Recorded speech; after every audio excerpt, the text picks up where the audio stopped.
Does he know what to do? Push record. He can count to 4, so he can probably push a button. Turn it on first. That's voluntary. I came early to do my push-ups. Sorry. Gosh. It's the record button and Okay. stop twice. I'll have to do it next time. Alright, good morning. Morning. Today is Tuesday, October 25th, 2022. We are convened as the Provo City School District Board of Education. We are meeting at 280 West, 940 North in Provo, Utah. The time is 7:32 a.m. We will begin with a roll call. Melanie Hall, Board President.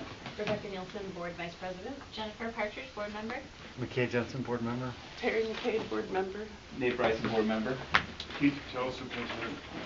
And we will excuse Derek Anderson today. Is there a motion to convene? I move we convene study session. Alright, we are now in study session. Okay, so back in our June study session, the council brought forward things they felt would be beneficial to the district. And we just felt like this would be a good opportunity for the board to take a time to say what things they liked or would like to spend more time on in future meetings. So I'm going to open it up to board members to discuss that. Are we picking? Well, bring up things that you think, and we can discuss as a board if we wanted to have future conversations about any of these things that they brought up. Jennifer. Okay, so in my notes from that meeting, I've written down that maybe this isn't out the thing, but anyway, Tier 1 support, how we can better help teachers with that. And since then, I've had a conversation with a parent who used to be an instructional coach, and then also with Anne Marie, and just I'm hearing that there could be some need for more instructional coaches or somehow better helping our teachers with their instruction, giving them the support that they need for that. Can I add to that? I also had a conversation with a brand new teacher who had taught before but took a break and then was coming back into teaching, and she said that after her initial training she almost walked in and quit because it was so overwhelming, and like it was like spend a day and throw all this information at you and then go. And she just was like so overwhelmed. And so I know training for teachers and whatnot, mentor teachers, all those kinds of things. Maybe we need to look deeper into that and see what we can do to help even some of our newer teachers. Maybe we need more training for them at the beginning, or something that's less overwhelming or spread over more time, or I don't know. And more professional development for them throughout their career. On our professional development, I love that idea too, but Keith, can you tell us, do our teachers get more than usual around the state, less than usual, about the same? Do you have any idea how we compare? I would say that we're average to above average, and I agree. that's kind of been our goal. Professional development is a big category. If we're talking about training days, we get about the same. Our coaching is we have far fewer coaches than most districts, so that's one form of professional development, that coaching, which is lower than other districts. I would suggest that perhaps this is the great example of why we like to have the professional development activities spread out in the year as opposed to all jammed into the front of the year, because it probably does feel a lot like drinking from a fire hose at that point. And it is one of the few resources that we have to be putting people together at the beginning of the year. And in fairness, the teachers are more probably thinking about, I've got to get in my classroom, I've got to do this, I've got to do that. And so when we as a council will bring maybe some calendar adjustments or those kinds of things to make sure that we can safeguard the PD days during the year. It's one of the reasons why, because otherwise we just have to jam everything into the front of the year, and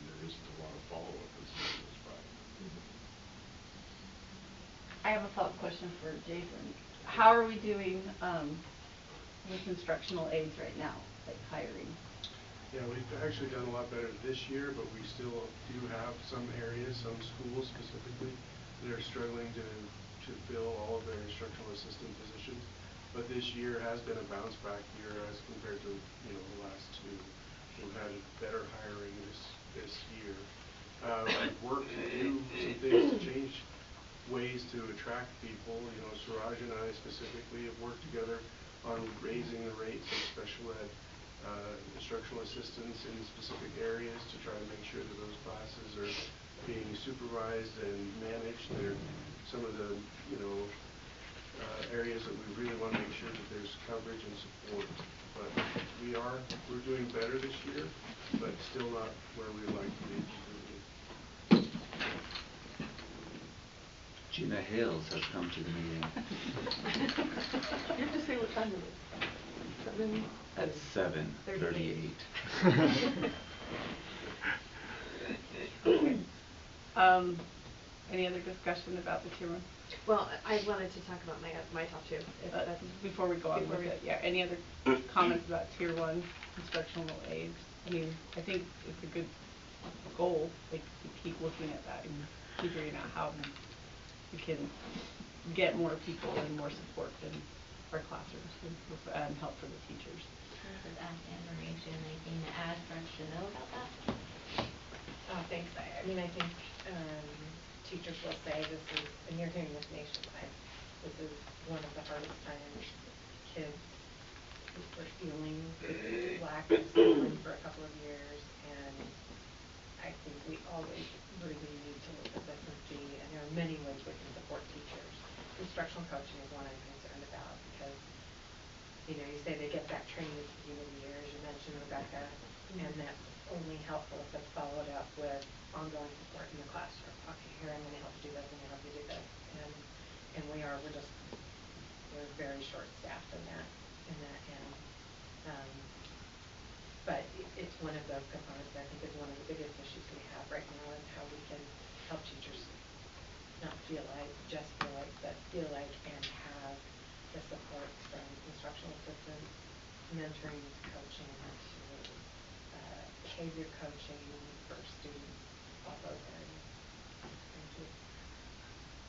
So is there a policy that we can put, so this is how much, you know, this is the number per student, that if, you know, we have to, from a policy point of view, we need to have how many instructional coaches goes with this many students in secondary, how many go in elementary school, so that we can sort of have that goal, because that's got to get to a budget, that's got to get to a tax rate, that's what we can do as a board. What's the right number, I guess? Yeah, and I think that's a great question. I think this is why the work that Derek's doing right now to explore different companies that can help us with data analytics is really important, because one, we would like to see what other school districts are doing as far as their averages, and, you know, have that be something that's readily accessible as far as seeing those numbers, but then making that decision that you just talked about as far as how many people are the right number of people for our school district based on data. I think there are a lot of times when we talk about very important things, but we don't have all the exact information readily available to us, and that's one of those reasons why I think the work that Derek's doing is really important right now, trying to be able to get that information so we could answer the question that's asked as far as what's the right number. So this is replacing the Panorama pilot with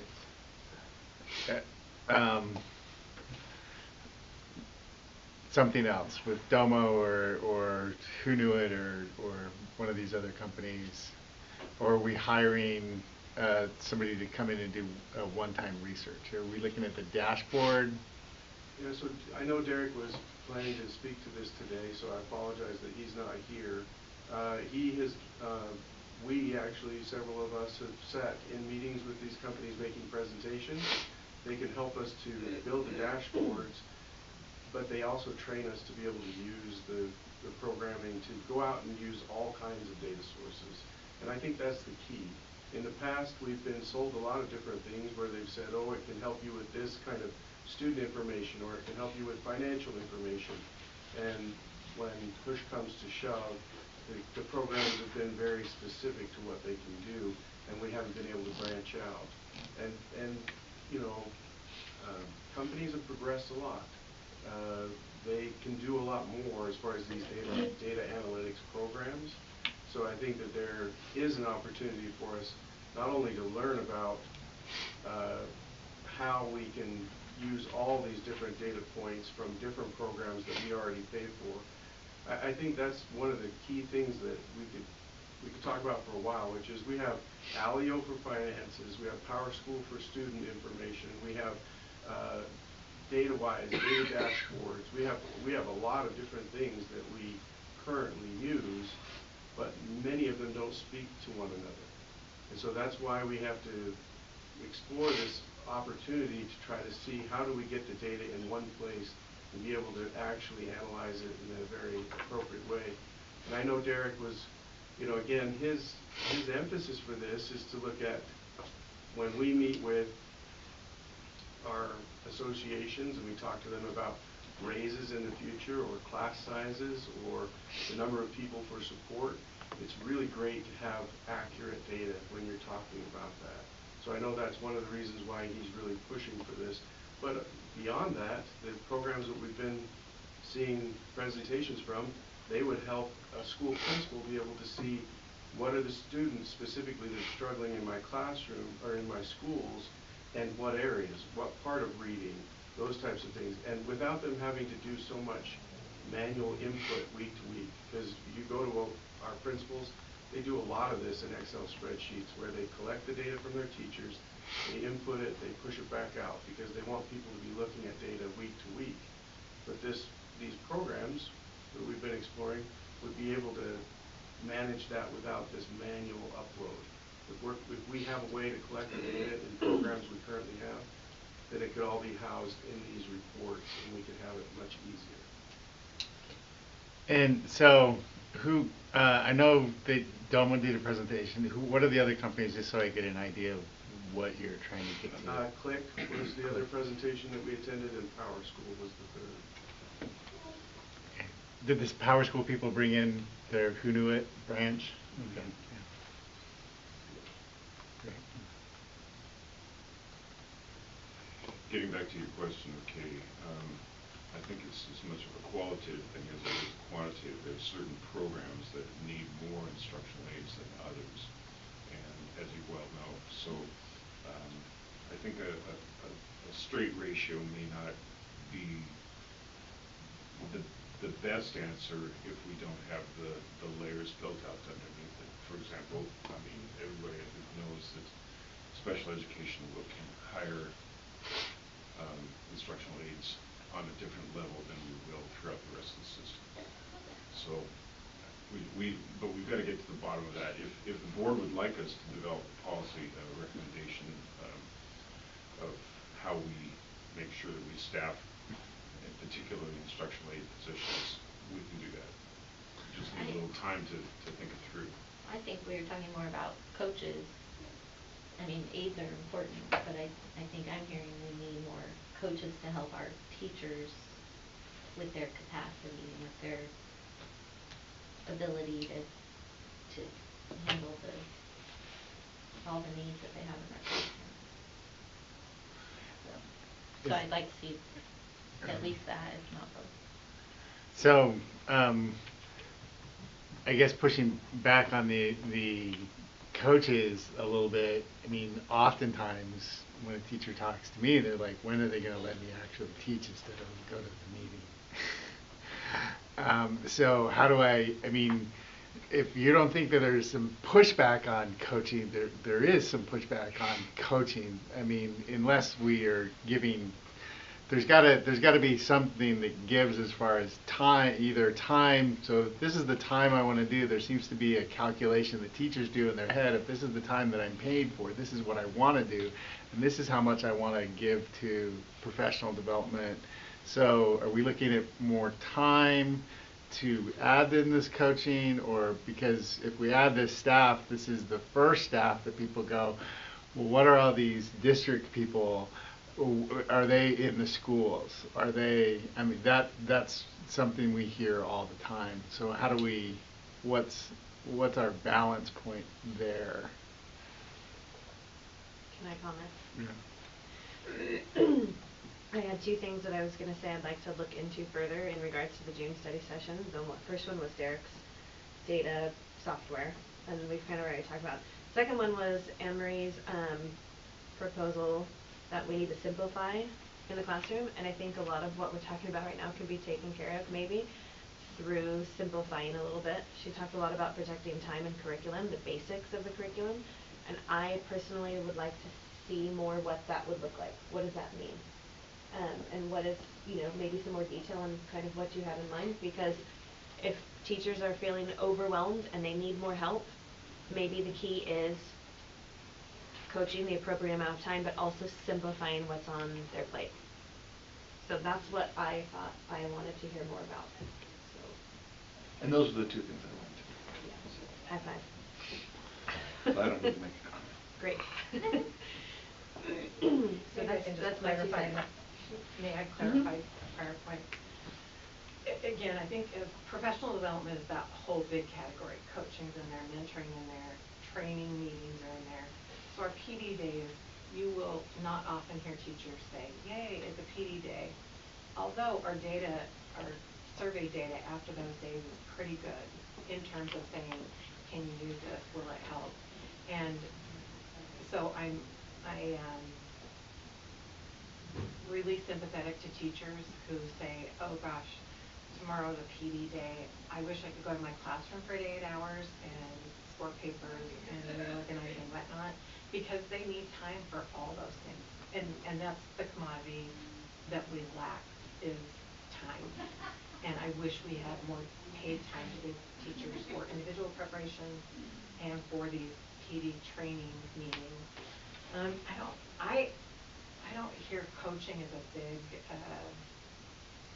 I don't hear people complaining about coaching in terms of time, because it's usually to the schedule. And it's oftentimes, if it's mentoring, it's just sometimes coming in and saying, what can I help you get done?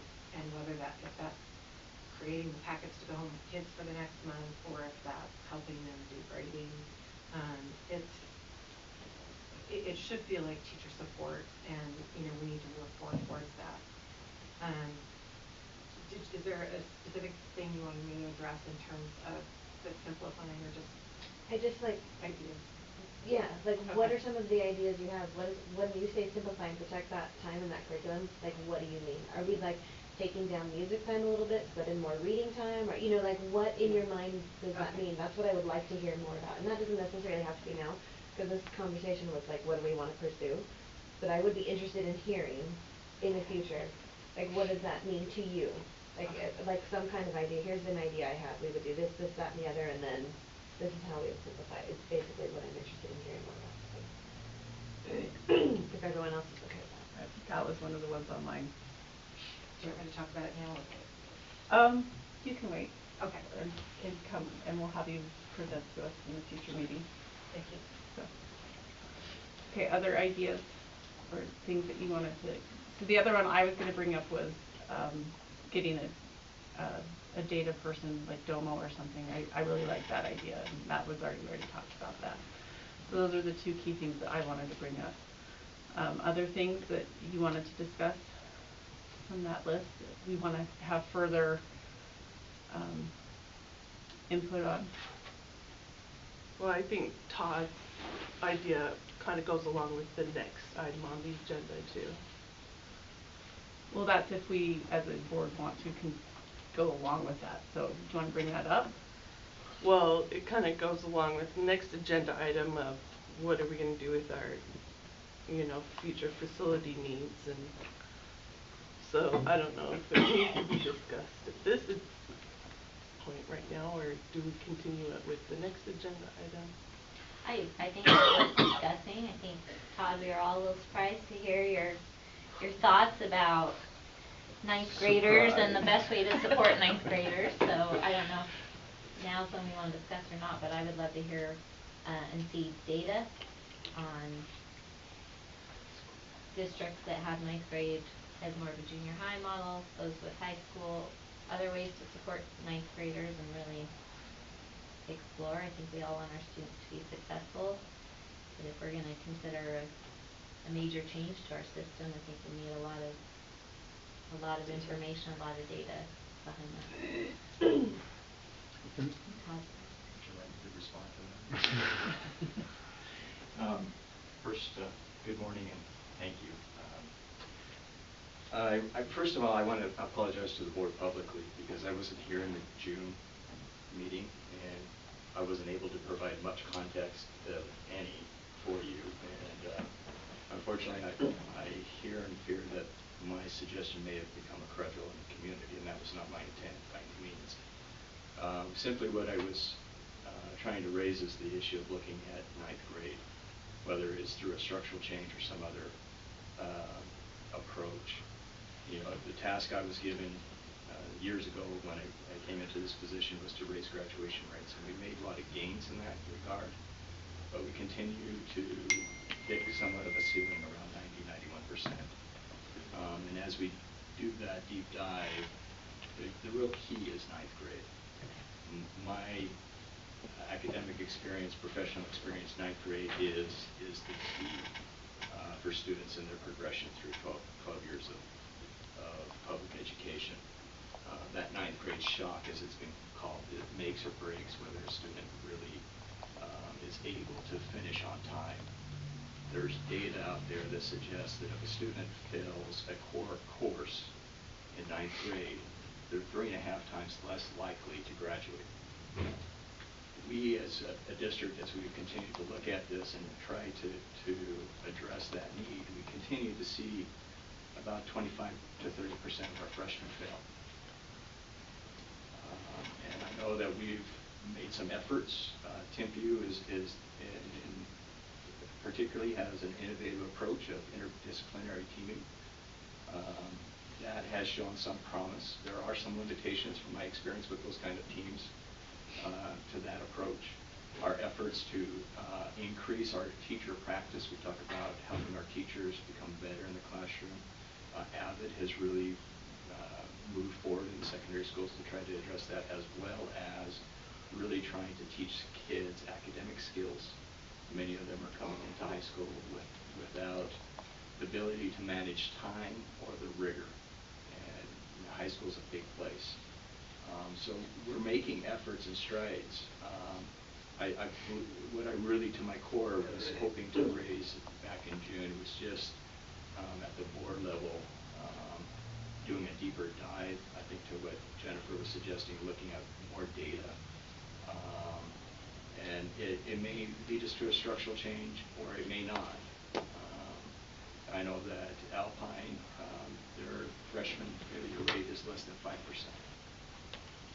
But is that a direct correlation to their structure, or are there other things that they're doing that are really making that difference? I don't want to suggest that it's causal, that we do one, we automatically get the other.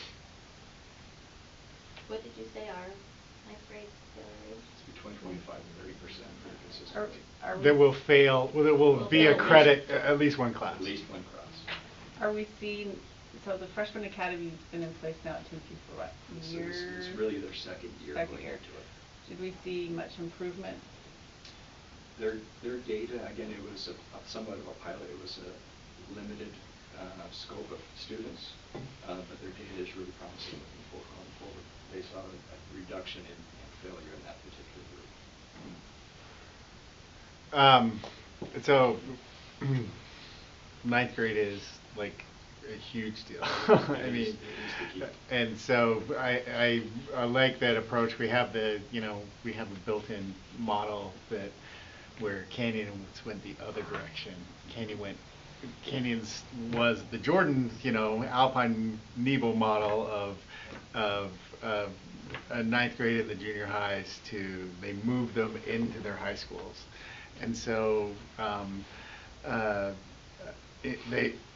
looking at how much that did, but focusing on that ninth grade year is really important. And you know, part of that Alpine is just a heavy mallet of, by the way, ninth graders are not going to fail. If they fail, we do not think that the students are bad. We think you are bad. And it was a really hard message. And I mean, and that certainly went, you know, with some of their productivity model to say, by the way, we're going to pay you more. You know, the highest paid teachers often went to the junior high. They had the most opportunity for higher pay. But with that, it came, you just don't do that. Now, their next data in, so, you know, the most failed classes went from ninth grade English and math to 10th grade English and math. Because the word got out, you do not fail in ninth grade, because this credit is so important. But it was a remarkably simple actual message. Like, you have to tell me what you did wrong here, that this child failed. And so focusing on I think on our students is a good thing. And then a structural change, it's a first order change in and of itself, is not going to lead to the results. There is no perfect schedule out there. Yeah. There are schedules, though, that can be really detrimental. Yes. So it really comes down to what is it that you're going to do at that time or in that structure. And to your point, you know, Alpine's made this emphasis on ninth grade, they're not going to fail. Now they need to address that situation in 10th grade. I think NEBO's approach is interesting. I think we should look at it very cautiously, though, because what they have done is they've increased the number of transitions kids need to go through. Yes. And we know that from the evidence, the more transitions kids have, the more kids are going to struggle. Right. So one of the researchers from the research you sent me, I emailed the professors. Only one of them emailed me back, and she teaches in Chicago, and her research focuses on Chicago schools, which go from K through 8 to 9 through 12. So that's why her research is in 9th grade, because they only have that one transition. And so that's why she does her research there, and her emphasis was just make sure you have really good transition. And she said it's not just going to be, since we had the 6 through 7 and then 8 to 9, you're going to need better transition from 6 to 7 and 8 to 9. So it might not be just 9th grade. Maybe we need to focus on the 6th and 7th graders. There are a number of districts that looked at the K-8 model just for that very fact of limiting transitions. Again, a structural change in and of itself will not lead to the results. It's what you do with it at that time. How do you do, what else do you do differently within that framework that will make the difference? Do we know, you mentioned that part of the reason ninth graders were struggling is because they don't have any time management skills or organizational skills. Do you know if there's any data about whether, like, does that just, keeping ninth grade in middle school, does that just delay them obtaining these skills, or do they actually obtain them for some reason in ninth grade in the middle school? These are skills that we're finding that kids need explicit instruction on. And that's the part of the intention of AVID, is we're explicitly teaching kids organizational skills, time management skills. When we refer to the acronym WICKER, which is writing, organization, inquiry, collaboration, and reading. Those are the big 5 in secondary of instructional approaches. And organization is a big piece of that. And that's part of that time management, study skills, all those academic skills that we don't necessarily teach explicitly. And we're trying to do that more. Are all students taking AVID now? And Dixon, I think it's, no, I don't think it's been universal. It's not universal, Dixon. So each school has implemented this a little bit differently, but they're moving in the same direction, which is to start to emphasize WICKER school-wide. there's two aspects to Avid. There's a program aspect, and then there is the instructional strategies approach. And the program aspect is targeted at a specific group of kids that are tending to be your first generation college kids that have great potential but just need that cohort experience. Dixon has implemented that model. ThinkView has that model where they're targeted certain kids. But then what they have done, and we've done this across all of 5 of our schools in the last 2-3 years, is really emphasized WICR in every classroom. So teachers are being exposed to that. They've gone to training. In fact, the June meeting that I was absent at, I was with secondary teachers at Avid training. Okay. So the idea of moving 9th grade into middle school is that they will have an additional year to do that WICR, like to really get that in before they move to? It's not necessarily a result of Avid. Okay. I think it's just one aspect for us to consider looking at. I don't know that it's the best. What it may pretend to allow us to do is help to, that part of the transition from 8th to 9th grade is just maturation.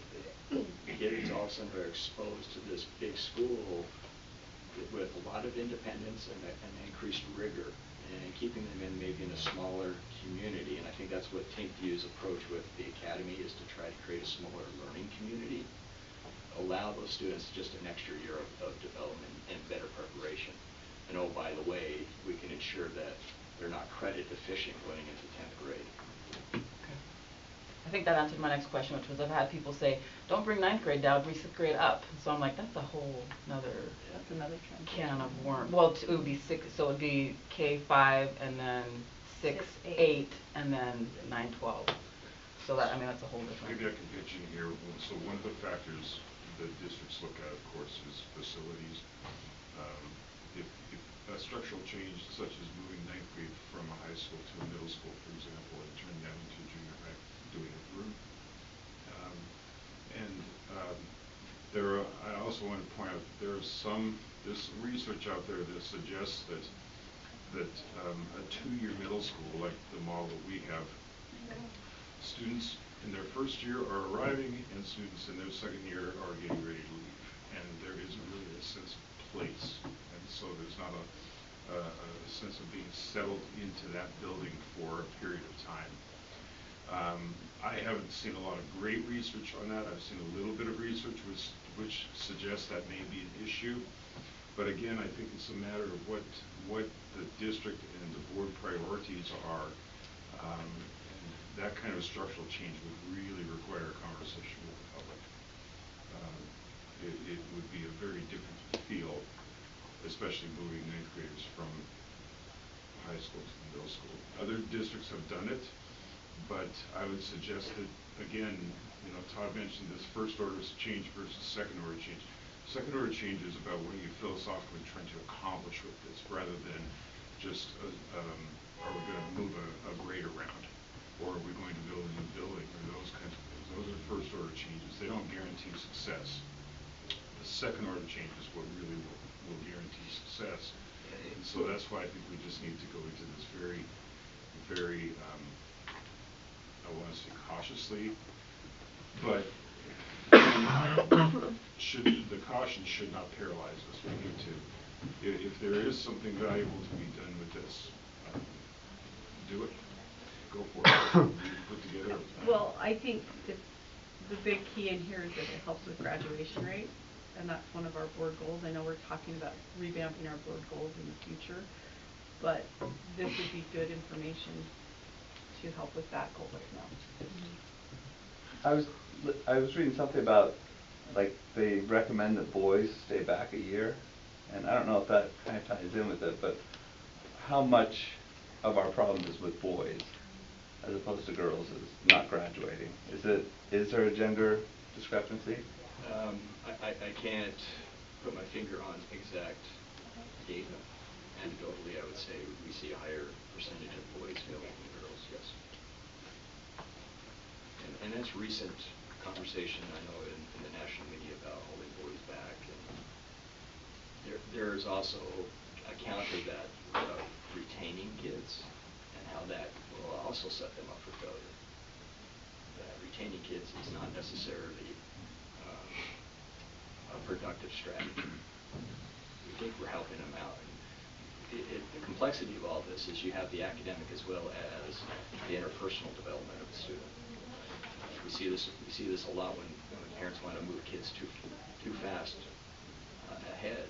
They're just socially not developed.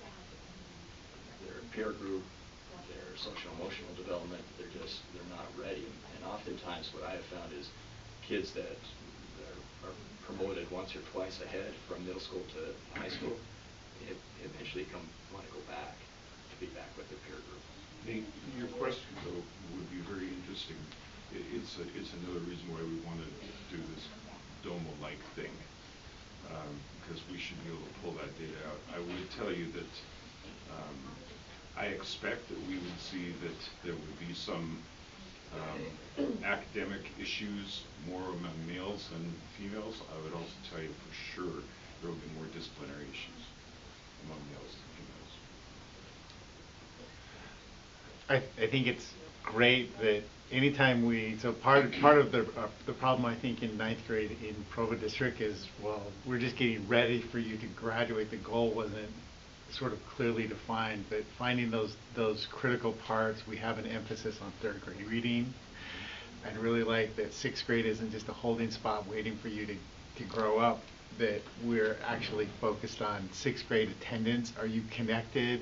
That it's sort of, you've gotten some of these skills, now are you some of those organizational skills, some of those systematic, some of those, do you like school, I think should actually be emphasized in sixth grade attendance. And then ninth grade credit, that shows that the data, if we're focused, no, ninth grade, you need to, what does it take that you get 6 credits or 7 credits in ninth grade?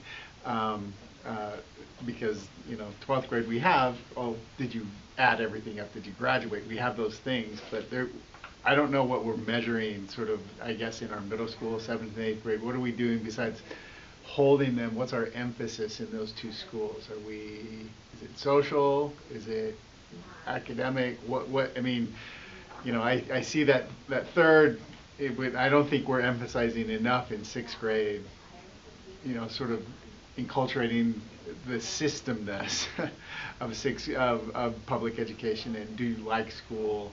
Are you here? And then, I mean, and just with that 7th and 8th, I guess, what are we trying to do? Because the credit isn't real. I mean, no one cares if you graduate high school or middle school or not. You go to 9th grade. So what's happening there, I guess, is... Well, we certainly can do more there. I know their emphasis has been to try to prepare kids for 9th grade. Right. And it's been part of our conversations. The middle school principals have been part in terms of that alignment.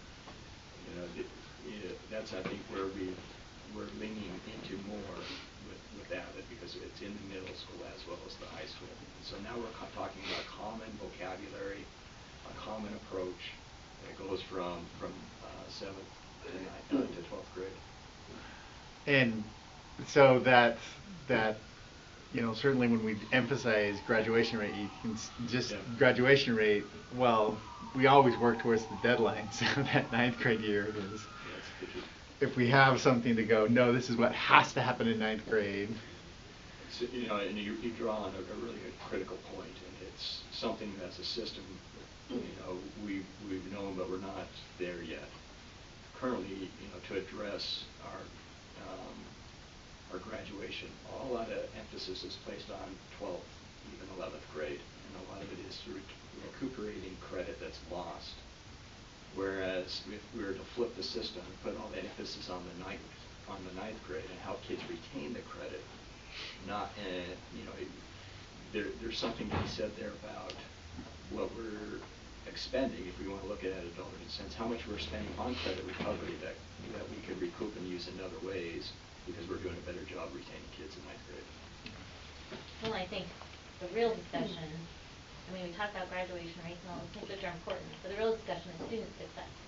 And we want all of our students to be successful every year, whether it's a 7th grade year that they think doesn't count, yes, it counts. Because it all adds up to who you're becoming and will add all upon each other. And so it sounds like we're identifying some key areas that we really can focus on to help our students be successful. But I think this is a good discussion to keep having and looking at the data and seeing what can we do in our systems to better support our students.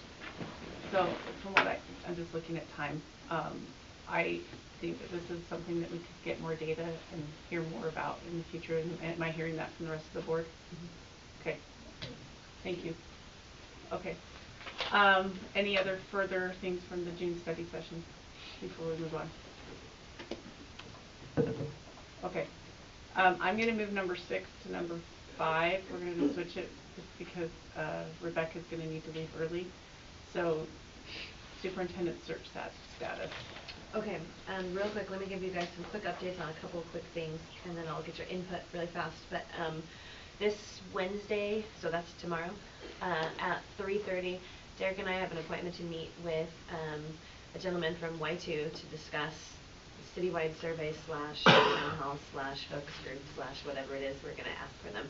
And I think what I want to emphasize today real quick is that I think the key to the email discussion we've had going on about how to approach it is to bring with us a list of what we're looking for and then ask them their advice on how to correctly approach it, because they are the ones that do this professionally and know what they're doing. So I've kind of made up a quick list of what I think our wants are as a board, because I think most of us want the same thing, and I just want to go over what that list is, and then you can let me know if I need to make any changes. The first want we have is that we want a citywide survey. Second want is that we want an outside group to conduct all of this and not us as a board to be involved. Third is that we want anyone who wants to be able to come and talk in person somehow, to be able to give their input in person in addition to the survey. And the last thing that I have on my list of wants is that we want to be able to use this as a way to listen and gather data to help inform us on our ultimate decision of choosing the new superintendent. That's a list of wants I have, and that's pretty general. But is there anything else you guys feel like I should add or take away or change in approaching them and asking for their advice on how to go forward? I didn't necessarily put in their focus group / town hall, as I know we're kind of discussing that, and I don't know that we have come to a consensus necessarily. I know that the focus group is more of the direction we've kind of been talking about, but then there was, anyways, it was just, we haven't really officially decided. So if I bring that list of wants, is there anything you guys want me to add or take away or be more detailed on? I think that it's clear that we actually want the data. Does that make sense? So there's a couple of things in approaching this. One is you have to we're trying to listen to the community and we're trying to convince the community that they're listened to. So at Dataland, the Y2K people or any other company is very comfortable going, oh, we can tell you what your community wants, but they love being anonymous in doing that. So what they're going to tell you is this is what we need to do to give you accurate data, and they will be uncomfortable with the part where we say, but we want people to know they're listened to. That's not what they do. So if we say we want you to conduct through a broad survey and their polling, if that's their infrastructure to call people as well, and their policy data gathering infrastructure, that is a survey, but they also sort of are proactive where they go, oh, these are the people who answer surveys, we want to give the best data. They will actually do polling as well. And I think that could be interesting, but we need our community to know that we're listening. So when we say, the reason that I think that the smaller group, if we have 4 meetings that are designed for 100 people, I think people feel less listened to than if there are 5 meetings with 20. Right. And people actually, I get to say at least something, even if they're short meetings. And the reason that I think that it takes a certain training and skill set that we don't have, that I think that yes, that they should conduct those meetings, because we're interested actually in the data. What do people, they're trained in getting that information out of a group, in compiling that information beyond, and what they can do. But I think that you'll have to do some talking to go, oh, they'll say, well, they'll give you a number. This is the number of meetings that we will need to have to get accurate data. I think that we should say, can you do a few more of those so that our people know that we're listening? And I think that we need to actually gain data from two really important groups. And one is our parents, our patrons, and one is our staff. So to go along with those meetings, I know in our last meeting we had talked about, letting board members go and be at these meetings. I'm kind of thinking that we shouldn't be at these meetings, because when a board member is present, a lot of times people won't say what they want to say. So it might be best if we are not there and then we just get told what the information is. Just an idea. I think that would be great. I think that if we wanted to know what they look like, I think if we had a focus group of community leaders, I think we should have one at City Hall that is where we invite our legislators, the mayor, that's specifically designed for, and we could, they're going to tell, they would be interested in saying in front of us, but if we wanted to see the process, we could go to one like that. Less, certainly if it's a staff one, we shouldn't be there at all. America Fusi told me she would host one if we but I needed think it. that would be an interesting thing too, to know what they wanted, Okay. Okay, so I'll add in the goal of making sure that people feel that they're listened to through however amount of meetings we need to have. Which we right? sort of need to have, and I mean, we'll need to talk them into that. Does that make sense? Okay, yeah. They'll be interested in, the most accurate data will be is if we do this many and people don't know that they're being surveyed because that skews the data. And they'll tell you do this and only this, but we would want them, oh, that's great, do what you want to do, can you just do a few more? Okay. I think would be the best approach. Okay. And then I'll also add in that we want to make sure we target staff and then in one and target community in the other. Community leaders or community? I Community think, in general, in but my different. mind, it would just be, each school would say, hey, we're holding a focus group on a superintendent search in the direction of the district going forward. All who want to participate, we're holding it next Tuesday. Anybody who wants to come. I don't think we should be inviting. I think we can invite people. I think we should be explicit in inviting staff. But I don't think it should be required. But any parent should be able to walk in, or any But should patron. those be separate meetings, these focus groups? That's something that you could ask if they can, if they're going to give out. I think it would be good to have like separate meetings for employees. Yeah. They're going to have very different concerns and Very parents different for the most part, Yeah. I would guess. Probably. Yeah. Okay. Anybody else? Okay, cool. Okay. Thank you. All right. Current future facility needs. I'm going to turn it over to Keith. Okay. Bonnie, can you put that real quick on the screen? So, we've met as council several times to discuss this. We had an initial meeting back in the middle of April. We vetted that list yesterday. Some of it was short-term needs, some of it was, many of those issues were office space issues, so we actually resolved a lot of those things. We are out of space here in this building, but we're not planning to add any more people here anyway, so we should be okay for where we are right now. This building, as you may or may not remember, does not have sprinklers. We had a bit of a... As in fire sprinklers. Pardon? Fire suppression. As in fire. Fire sprinklers, yes. Clear. Yeah, we have the outside sprinklers. Wondering. Place may burn now, but the grass will be green. The conversation yesterday in council was a little amusing because we sent Jason Garrison on a search for fire pulled stations throughout this building. And I'm proud to announce that he found one. Extremely obscure spot. So anyway, there is a need for, at some point, district office. We're not thinking about anything nearly as elaborate as the new city hall, but we are thinking that at some point that needs to be on the list for the board to look at. But in terms of the full well, I don't want to say full. That suggests that there's no room for additions. But you can see up there, and you have in your board docs, these are for future needs. Some of them are more long-term than others. We'll just go through them.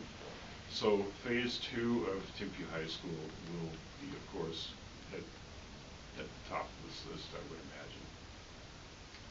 And then we put the remaining needs of Westridge. Remember the bond that failed, there was going to be some significant improvement at Westridge, particularly getting what those 6 or 8 portables that have been there for a long time out of there and converting something to a new wing there. That was the plan at the time. You know that the Provo High School design Can I stop you Yep. on the Westridge? Yep. And this would probably be something for Derek, but maybe we can ask him to do this, but how bad are the Westridge portables at? Like, The portables themselves, I can speak to this because my kids go there now. The portables themselves are brand new. They actually just switched out the old ones for new ones. Okay. The portables themselves are fine. It's just It's the just safety the that they're fact out. that they're outside and you have to keep, they have devised a little system where they are able to keep the outside doors locked now. They have little key card things that they get in and out of the building with To now. go use the restroom and To stuff. use the restroom, so they're not necessarily leaving doors unlocked anymore. Regardless, we're not fenced. We're not, it's still kind of a group of kids just kind of out. They're doing the best they can. Yeah, they're doing the best they can. Okay. But the portables themselves are new.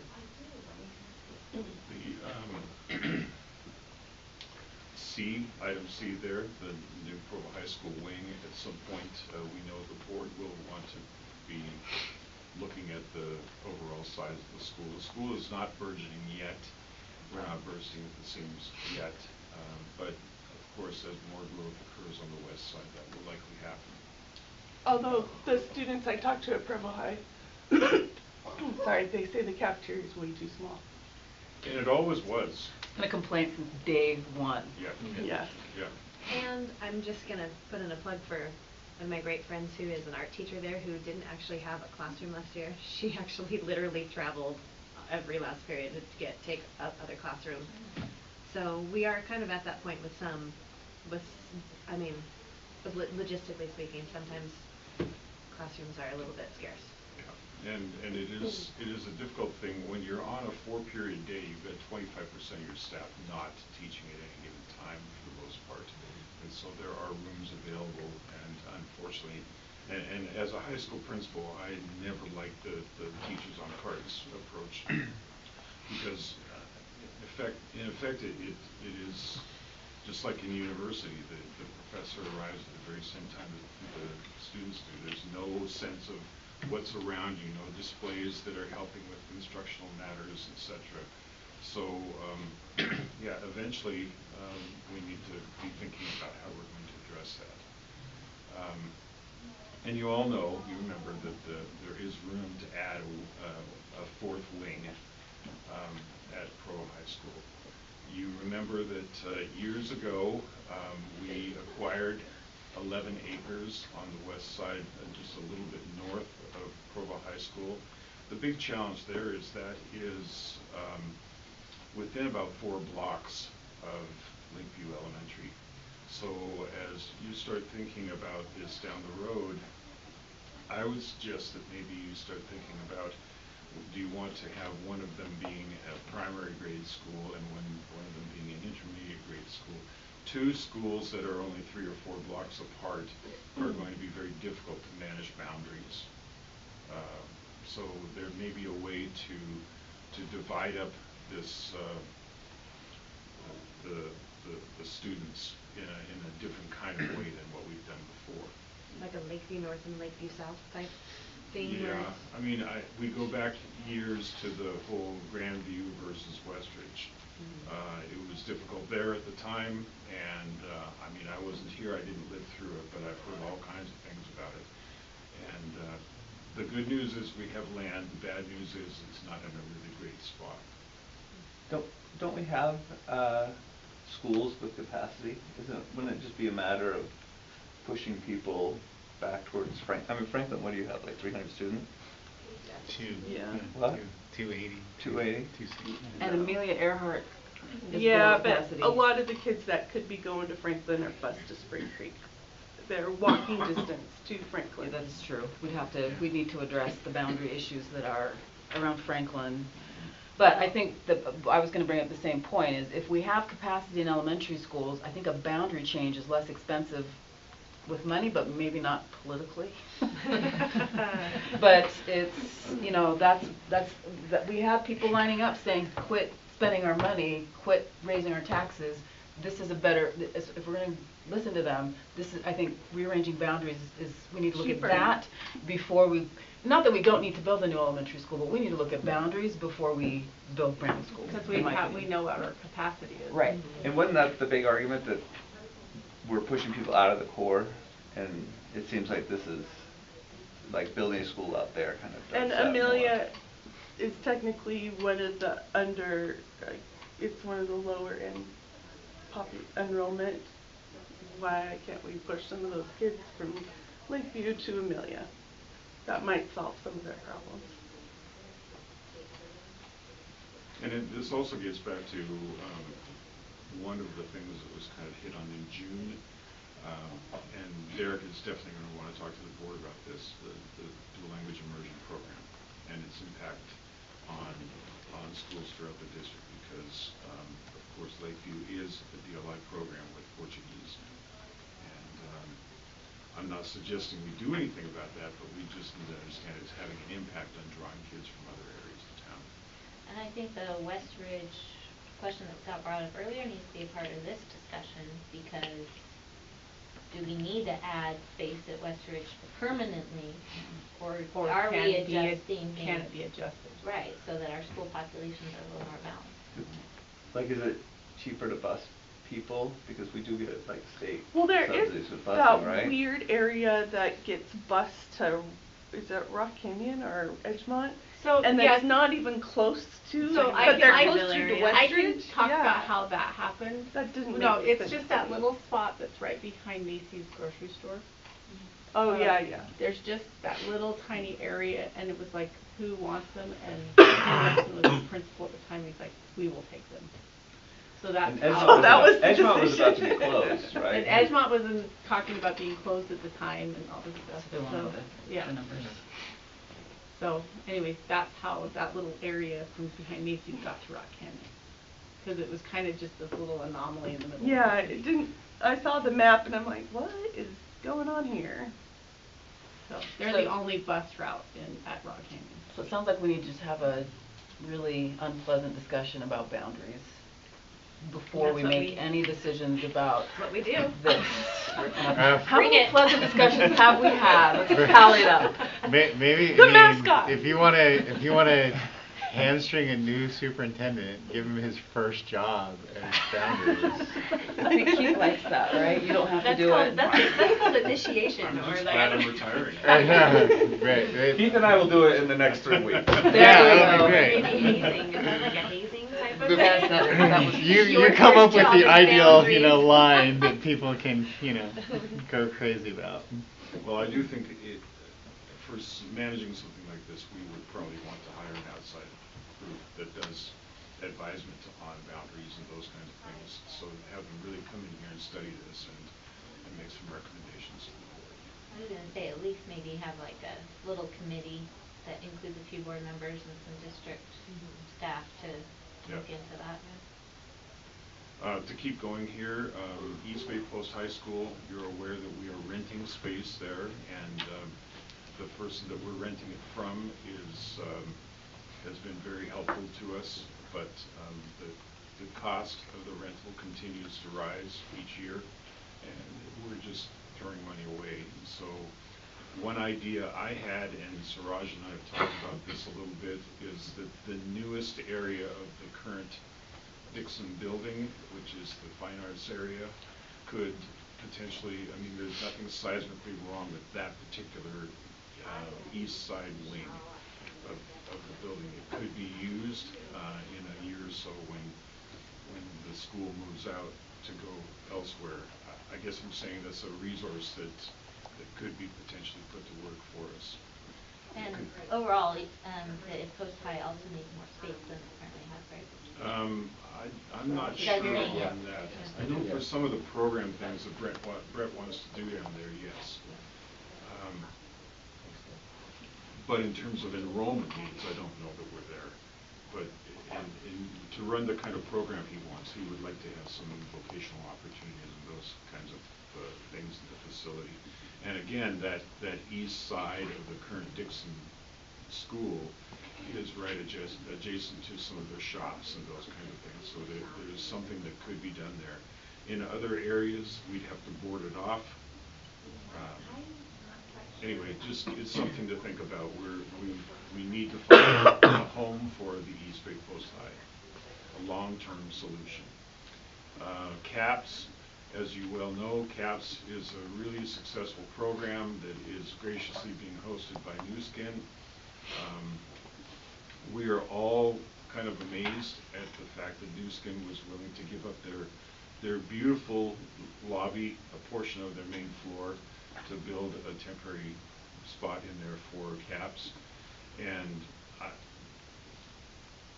I think it's likely that the day may come in the future at some point that they want that space back. Well, So we need there's to no find, guarantee on that. right, spot we need to either. find a more permanent home for CAPS. One thing that we have up on there is that we know that we have a fourplex portable up at Timpey, which is right now serving as the library. When that is done, that could be repurposed elsewhere in the district, and that could help out with CAPS. Wait, served as a library. Pardon me? There's classrooms. There's classrooms. Oh, it's classroom, okay, Yeah. all right. But are we leasing that portable? My understanding is yes. So were we on like a 20-year lease on that portable? It's a or long-term lease. We can put it back to work for us after So we we're can done. move it like somewhere like Grandview or someplace if we Yeah. needed to? Right. Okay. G was an idea that I had. Suraj was talking to us about medically fragile students and those kinds of things. And it just struck me that I wonder if we could form some type of partnership with the hospital across the road for secondary programs and just see what we could do with that. And we have not explored that yet, but we could. All-day kindergarten, we all know that that's coming. It's becoming more and more likely as each year and legislative session goes by. Can I ask a question about all-day kindergarten? Maybe this is Doug or, how many students, what percentage of our students are in all-day kindergarten now? I think about 2/3 of our kids take the option to get into the full-day kindergarten program. So each of our schools now has a program for the first time this school year. And we only see that growing, and we see that being a legislative priority. Has been for years, just a matter of just really getting down the end of the pipe. Kate can speak to that as to why it hasn't been a priority that's all the way through. But we see that those programs, particularly in schools that are first time implementers of full-day kindergarten, are really enjoying it. And we don't see them kicking to the curb, but actually asking for more. So it's a real infrastructure thing for us to consider. If ubiquitously we have kindergarten full day available in all schools for as much as the community would like to have it.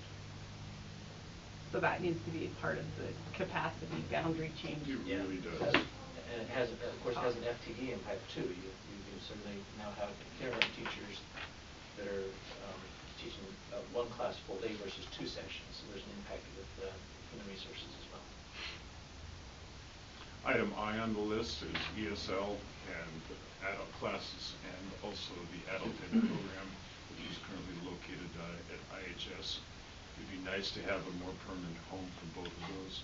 Right now, the ESL adult class meets in the evening at Dixon, and again, depending on, you can see a couple down there, we're looking for, we'll be wanting to look for some future direction for the Dixon site. And then the recording and training studio, with Susie having come on board with technology program, we have the opportunity potentially to take advantage of some recording and video as well as audio recording. So video trainings, and then also just an opportunity to bring teachers together. That we are really pushing in our throughout the system the usage of the Chromebooks, and there's all kinds of online stuff that we could develop that are for this district, and so it would be nice to have. But that is a nice to have, that's not a must have. How much space are we talking for something like this? We're probably talking about 3,000 square feet at the maximum. But the challenge on those kinds of things is not just the space, it's also how you equip it, and because there's very equipment intensive. So Then you'll need security. And there, yes, locking doors and cameras and all that kind of stuff, and very limited access. I used to do a lot of gigs in recording studios, and they are not cheap. To do it right, they're a real challenge. So that's just something that we may be able to get grants for that, but the space will be required. You can see the Dixon site question mark, the district office question mark, and then there would be probably a question mark after the M as well, which is more and more pressure appears to be growing for some type of field house. You know that in some neighboring districts those are being built, and so the question is, are they going to be built here? Derek's idea is that the better choice would be that if we don't build one per school, we build one that is shared by school. My idea is, I wonder if we could go back to a particular patron who contacted us, you remember, a few months ago, and just wonder if we could, if we decided to do that, could we potentially develop a partnership with him in accomplishing this? He would be looking at doing it for a for-profit, we would be potentially doing it for another reason. I hear JUAD just opened something like this, and it was mostly a private donor, and then a little bit of a partnership with the city as well for the maintenance on it. Fidel and I talked to someone who wanted to donate to one of these at Timpview, but they wanted us to put money into it.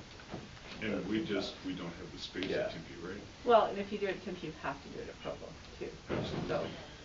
Like we do share. So the fashion is, you know, like Nevo's Advanced Learning Center that has 100,000 square feet of indoor practice facility, and then robotics and 12 CTE or flexible or advanced learning classrooms. Or The esports go there.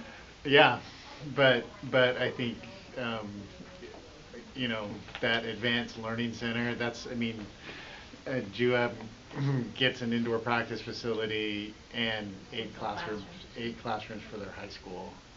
You know, it wasn't just purely a field house. It was something. Maybe we could make the new district office attached to the. And these are. Workout during this case.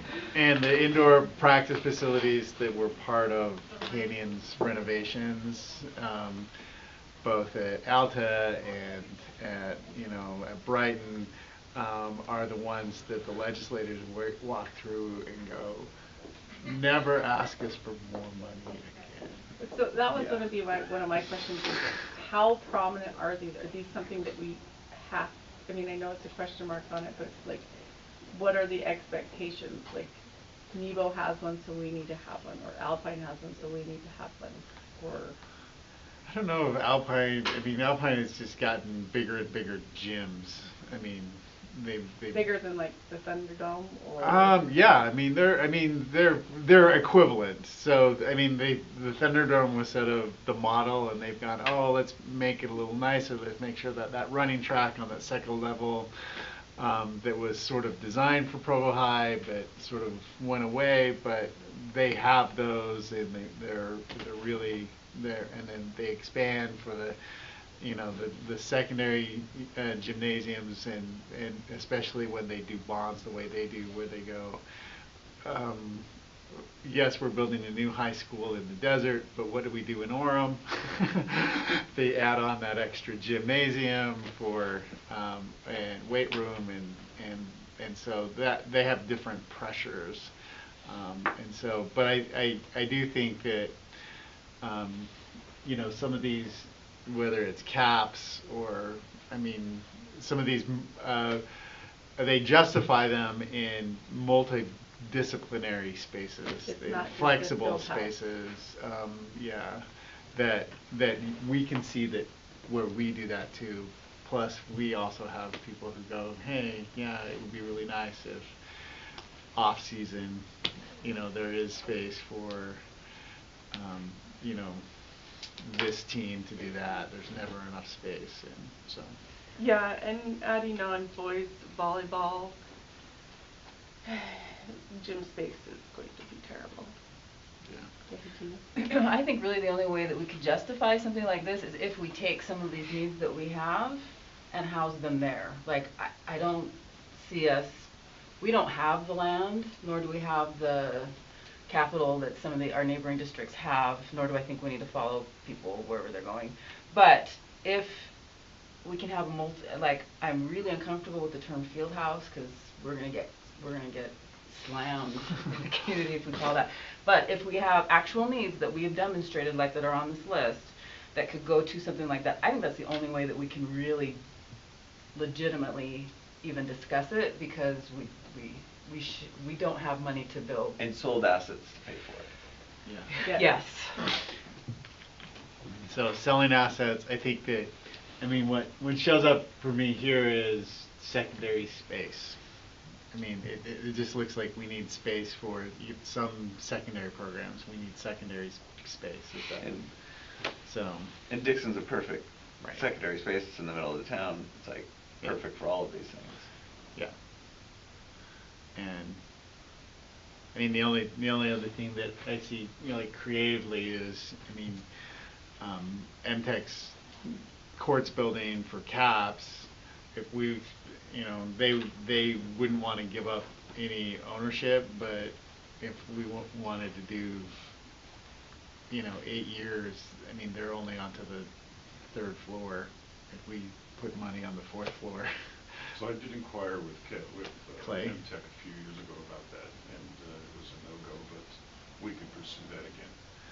I mean, it's just asking, hey, their emphasis, they're going to be building this, so they have money approved for a campus in Payson. They have money. We're out of the MTech budget. They're acquiring land in Heber, and they're going to put $70 million in front of the legislature to say build another campus in Heber. In the Heber Valley. So there might be, it's not like they're abandoning this spot, but they're going a little slower, and we might be able to say, hey, well, this will at least help you renovate. I mean, it's just empty space at the moment. So there might be, but they will be really reluctant. No, you understand that it's ours forever, and so. But On CAPS, I see value in having a contingency plan, but I think I wouldn't want to purposely leave what we've got, because I think that it is so valuable for those students currently to be going to a business, the professionalism of it. Right, I totally do, Yeah. but they could kick us out tomorrow if they wanted to. Right. I guess I'm understanding that, but I wouldn't.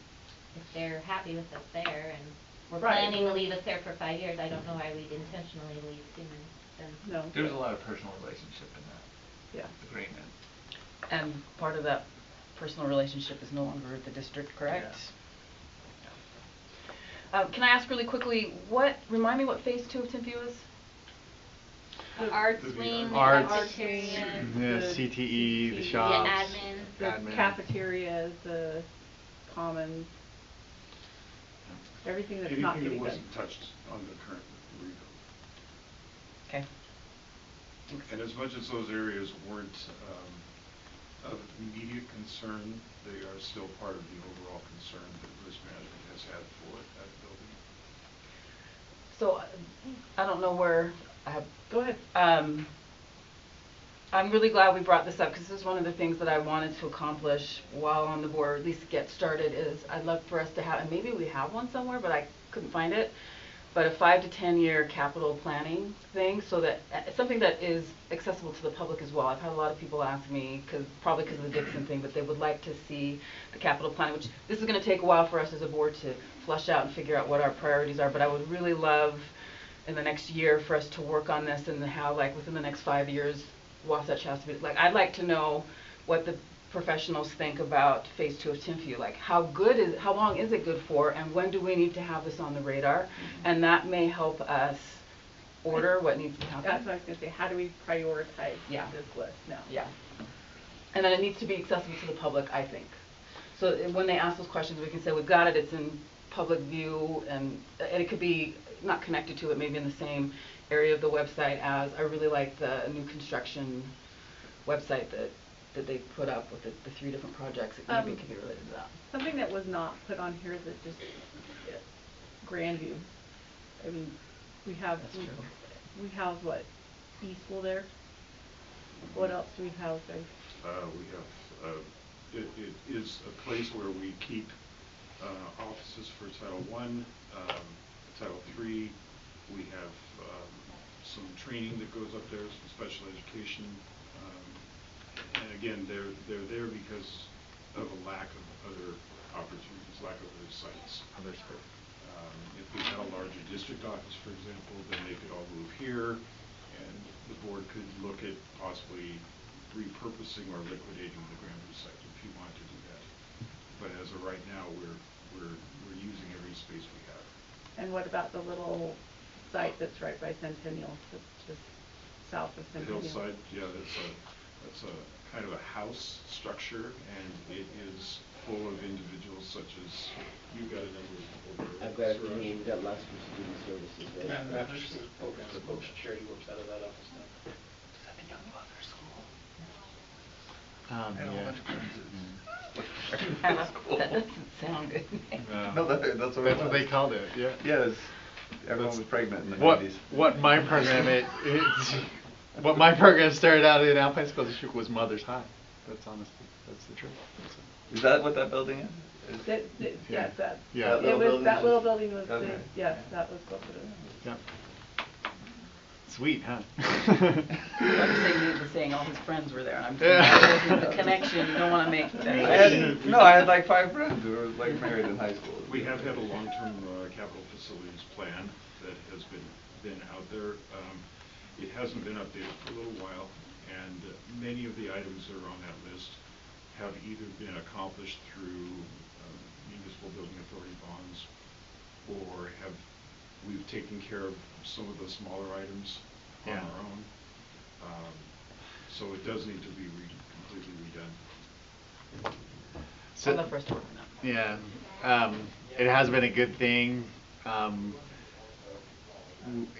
It tends to go in and out of public view, because when it's in public view, then people go, we were next. And then you go, oh, well, we wanted to do this other thing first. Well, sometimes we And have were- problems like Timpview that come about that we and the have to big, throw the at big, everybody. $100 million thing sort of jumped up in front of everybody, and so that's why it sort of fell out of public view, because they went, don't remember that we were like looking at all, yeah, we know whether those things are all there, but we don't look I mean, we mind could have a it. caveat on the top, like, this could change, but this is kind of what Like, we're that's looking worked at. really well with this, right, Keith, on Yeah. Fields Prime promised at elementary schools or Yeah, the key word is draft plan. I'm not sure plan, that yeah. everybody's in agreement about what the definition of the word Yeah. plan is. But it's something that we can do better and more nuanced. I noticed Alpine's 3 elementary schools, they never says where they're at or.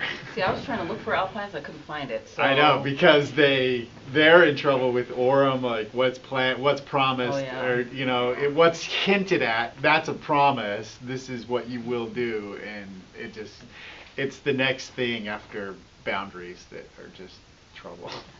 If you know of anyone who has, like, I've been trying to find theirs because I wanted to bring it here to see what it looked like, couldn't find it. So if you know of a district that has one that's successful. You've never seen ours at all? No, I don't know how to find it. I don't know how to find anybody's.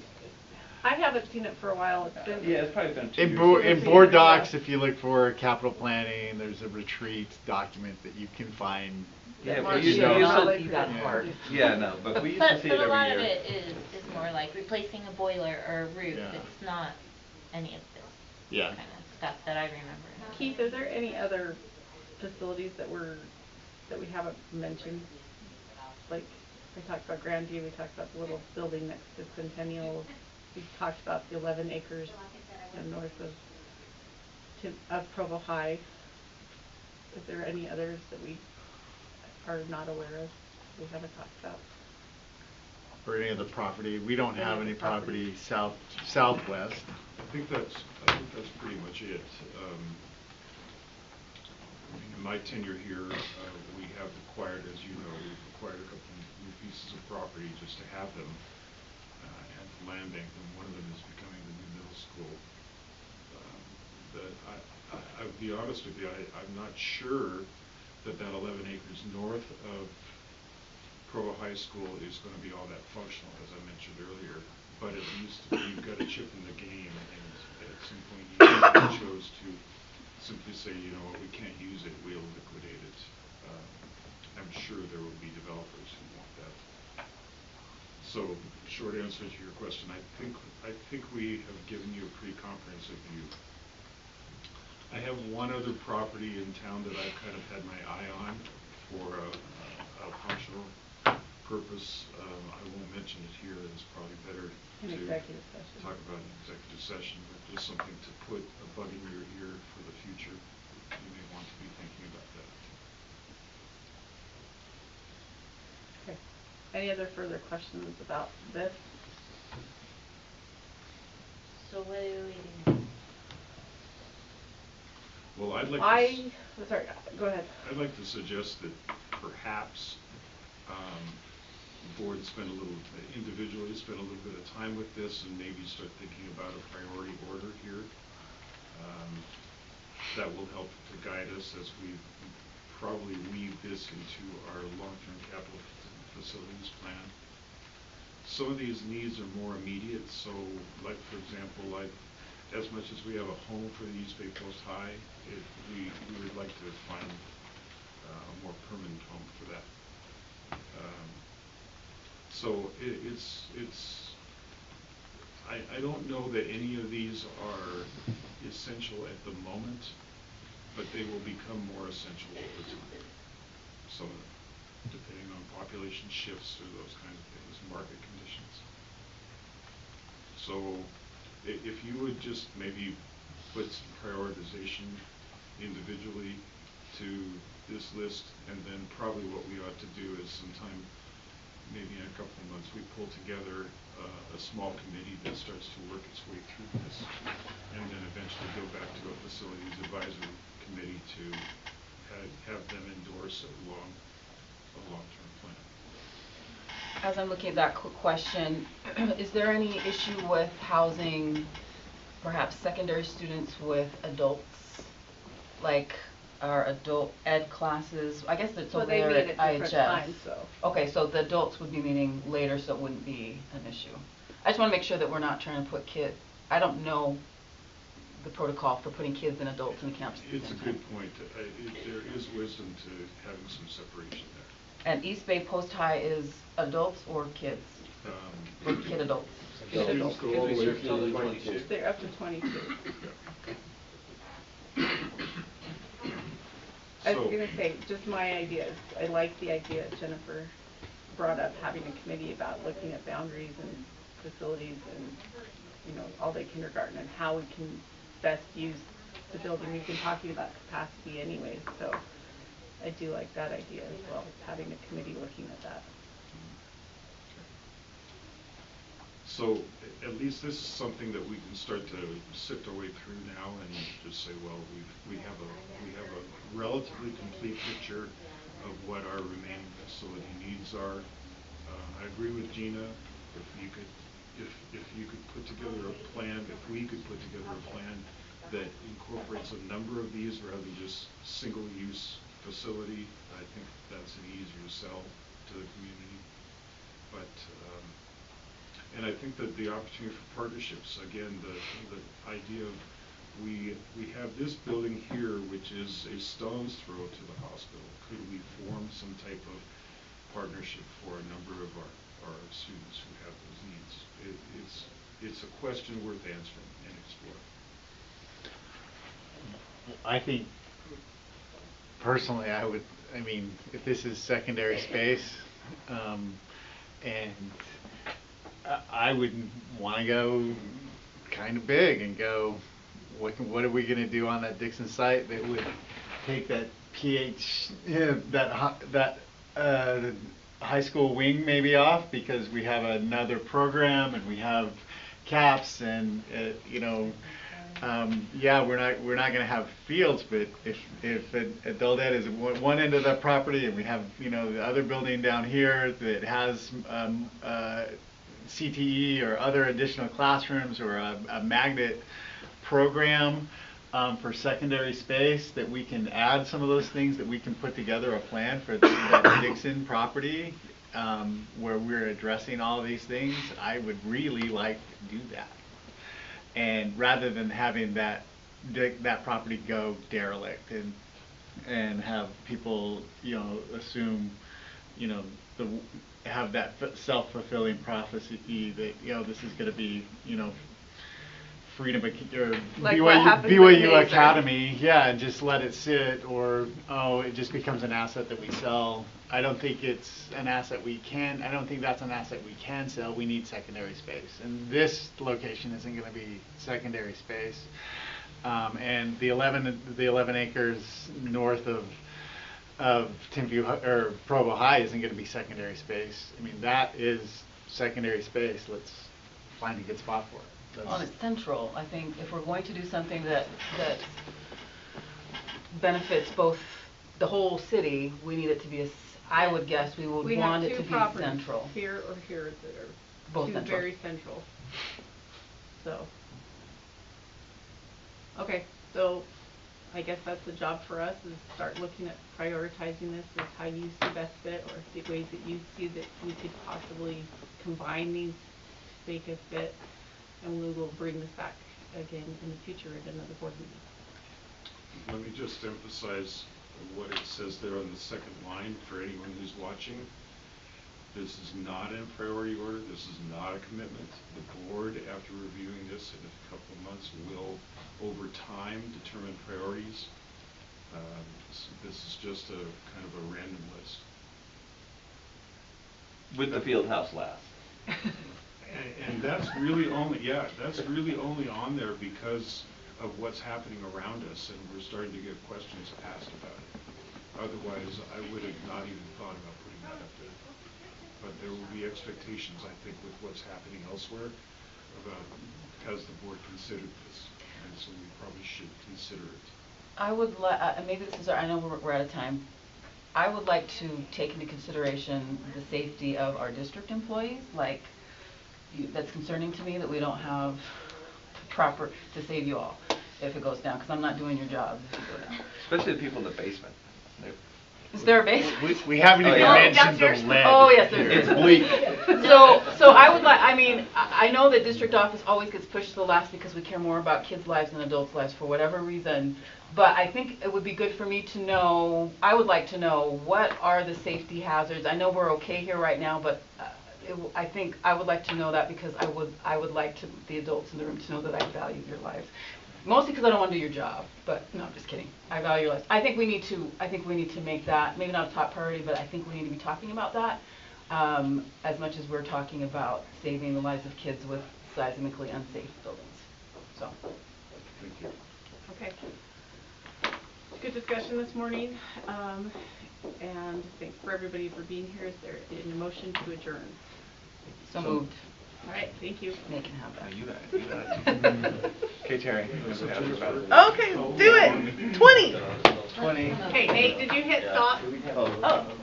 No, he wanted them to hear him doing push-ups. Yeah. I stop after Are you ready? all She these can fix her, she can fix survey. It is an opt-in versus opt-out. Like, Which one in the room, I walk does not over, want to have "Oh, the kids that's participate? right, Sure. How do they do that? They notify the families this is available.